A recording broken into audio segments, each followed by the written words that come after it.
I'm on the computer now. Okay, today is November 23rd, 2010, and it's in a rush and a way. Things about Thanksgiving, this is really disturbing me. First of all, I want to say that you see Jesus, that Jesus direction. I have a problem with what you give me, like the government, you never give what you give Thanksgiving. When to congregate with your family, when to give a turkey, when to give a salad, when to give a cereal. It's all hypocrisy. Jesus gave 24/7 all his life as he came out here as man. There is no need to stand in a line for all the paperwork to get a piece of fish or a piece of bread. He said in his word, if your brother should ask for a piece of bread, would you give him a stone? If you ask for a piece of beef, would you give him a serpent? Why shut down your vows of compassion against your brethren? This time of year is just one of the worst times of the year. I can say this in this time. The government is an enemy to God. Jesus said, we're the constituents of the He gives to God, which is God. We are God's people. We have people who are hungry every day. We have people who are without salvation every day. And yet we decide to do what the government says. My girlfriend told me, said she's called a pastor because the person food. He told her that she had to fill out paperwork first. I don't understand.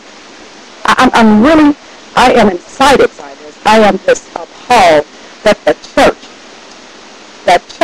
put it this way, one of the churches, because the church is Jesus' body, but it's comprised of all of us who are born again saints. So what are we doing for one another? What are we actually doing? Get up off of our butts. Get out there and do something for someone every single day. People are hungry 365 days a year. Not just at Thanksgiving time. Furthermore, when they came over and fought with the Indians, they slaughtered them. They slaughtered the Indians. They slaughtered them. They learned how to till their ground, learned how to live in the terrain. The Indians taught them how to shelter themselves, how to clothe themselves, how to till the ground, and then they slaughtered them. That was not a day of Thanksgiving for the Indians. Okay, so I'm not being prejudiced. I'm just saying, look up your history and find out what these days are for. They're pagan holidays. And please, in the name of Jesus, love 24/7. Give 24/7. Travel miles and miles and miles to see a loved one on any day that you can if the Lord gives you breath in your body and gives you the means to do it. Don't let the government tell you what to do. I'm just terribly upset. I just would like for everybody to just remember what Jesus did. He loved unconditionally. He gave unconditionally. He walked and he loved and he worked 24/7. He said foxes have holes, birds have nests, yet the Son of Man has nowhere to lay his head. He used rocks for pillars. He had not a purse. Judas carried the purse. When he asked about taxes, he said, whose inscription is on it? He already knew. He wanted somebody to confess. He said, go to the lake and pull the corn out the fish's mouth to go pay it. That's how concerned he was with government and politics, but yet we let them denote to us what to do. Hallmark makes all the money on Valentine's Day, Mother's Day, Father's Day, Grandmother's Day. Who's making all the money now? Who slaughters turkeys? Who goes up in the trees to shoot them down, pluck them, put them in the factories, and get them all bagged up and set in your grocery store in that little kiosk for you to come by and then charge you all that money?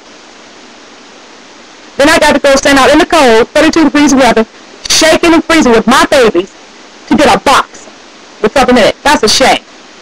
It's hypocrisy. It's against what Jesus says to do. And I tell you what, you take part of it, it's on you. I'm not saying you're going to have it in here, but just think about what you're doing. Think about what you're doing. Love. I still love you even though you do it.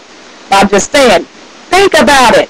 Think about it. In the name of Jesus, have a blessed day. I hope your Thanksgiving turns out to be 24/7 for the rest of your Jesus living life. Because that's what it's going to be up in heaven. They could be on holidays. I call them holidays. It's not going to be holidays. Every day is going to be Thanksgiving. We're going to be praising and worshiping the King of Kings, the Lord of Lords, and that's what we should start doing right now so that we can know what we're going to be doing when we get there. Let's start it now today in the name of Jesus.